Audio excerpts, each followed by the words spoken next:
Hello, Richie Peso TV here, back again with another video.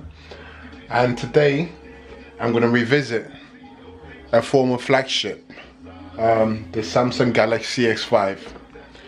So this was, the Galaxy S5 was Samsung's flagship in 2014. We're now in 2017, so basically 3 years from when this phone was released, whether it's still able to perform everyday tasks, etc.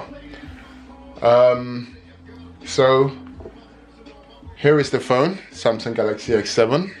Sorry, S7. What am I talking about? Samsung Galaxy S5. And I found this in my drawer. I haven't used it for a long time. I found it in my drawer, so I decided to make a video about it. So the phone is still a nice phone. I mean, for everyday use, it's still a good phone. The screen is 5.1 inches, Super AMOLED. The RAM is 2 gigabytes. Like I said, this was Samsung's flagship in 2014, so you do expect some decent specs. What else? Camera is 16 megapixels. The front facing one is 2.1 megapixel. The built-in storage is 32 gigabytes. Now let's talk about the battery life. The battery life is kind of a bummer because the battery life on this phone is only 2,800 milliamp battery. So basically you're gonna have to charge it every day basically.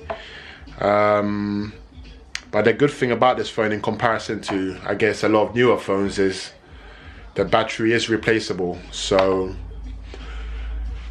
and the quickest way you can go from 0 to 100 in a battery department is to replace the battery. So you can slap the battery out of this device, put a new battery in, and you're good to go. But the battery needs to be charged every day. You're not really going to get away with a full day of usage without charging it. Not heavy usage anyway. So in terms of everyday use in 2017, would I buy this phone myself? No. And that's my honest opinion. I wouldn't go out and buy this phone at the moment. I mean, in 2014, even in 2015, it was a brilliant phone. Like I said, 5.1 inch screen, so it's easy to hold, it's easy to, you know, get around the entire screen with one hand. The screen itself, Super AMOLED, so it's really vibrant and really rich. What else? I mean, in terms of call quality and things like that, there's no problem, it works fine. It's a nice device. I mean, but you're probably wondering, if it's so nice, why would you buy in 2017, Rich? And I'm going to tell you why.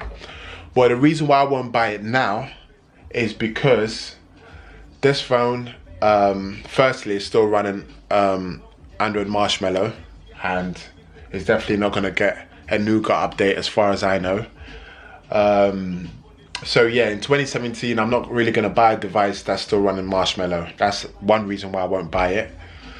A second reason why I won't buy this device in the present time is because the speaker on this phone, when you're watching things on YouTube or etc., when you're watching some media, is quite terrible, to be honest. It's really the volume is pretty low in comparison to a lot of other phones, and to think this was a flagship device 3 years ago, that's quite disappointing. So that's number two. Another reason why I wouldn't buy this phone in 2017, let me think.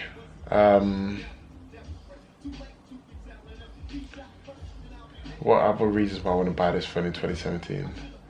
Well, the screen size, actually, 5.1 inch. I mean, when you're used to using phones that's 5.5 inches, you kind of find it hard to resort back to 5.1 inch. I wouldn't be able to enjoy media as much on this device as I could or as I can on a 5.5 inch device. You would think, you'd be surprised how much the 0.4 inches, you'd be surprised the difference the 0.4 inches make. Not that, you know, not that I know about that, because I'm very blessed, so I wouldn't know about little inches like that, but my girl will tell you.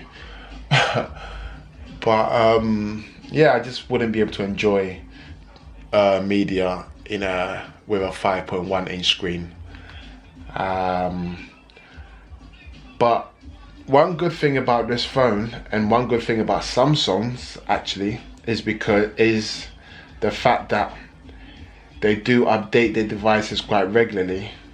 I mean, this phone, let me go to about device. So this phone, like I said, is still running Android version 6.01, so Android Marshmallow. However, if you look at the Android security patch level, it's 1st April 2017. So it's got the latest security patch level. Samsung are they're quite focused on security, so that's good to know. So I mean, if you were using this phone in 2017 as your daily driver, you wouldn't have to worry about security, because like I said, Samsung have updated it to their latest security patch, and it does get regular updates. So for that reason, you know, it's absolutely fine. It's actually even better than other devices, because there are other devices who were released a couple of years or a year and a half after this device, and they don't produce security patch updates as often as this phone. So that's good to know. Day-to-day use, I mean, it's still an okay phone, I guess. You know, it lags a little bit, you know. It takes a while to respond in comparison to the latest devices, but it's nothing out of the ordinary. It still does what it needs to do, you know. It can still go in and out of apps fairly quickly. See, when I say that, it takes a while longer to do. But yeah, let me see. It goes in and out of apps fairly quickly, so you can live with it. But if you're someone who's very into their tech and wants the here and now, wants something to perform as a 2017 device should, then this phone is not for you. But yeah, so this was a quick revisit of Samsung's 2014 device. So to conclude, I wouldn't buy it now. However, if you have got it and it works fine, it's still a good device. And if you are considering buying it in 2017, I would say if you picked it up for a very, very cheap price, then yeah, go ahead and get it. But otherwise, look elsewhere. Look for something a bit newer, because I mean, it's 5.1 inch. It was a 5.1 inch screen, and the audio is quite poor. The battery life is very poor. So look elsewhere. Anyway, feel free to leave any comments, and I promise to reply to every single one. This is Richie Peso TV. Remember to like and subscribe, and stay tuned for future videos. Peace.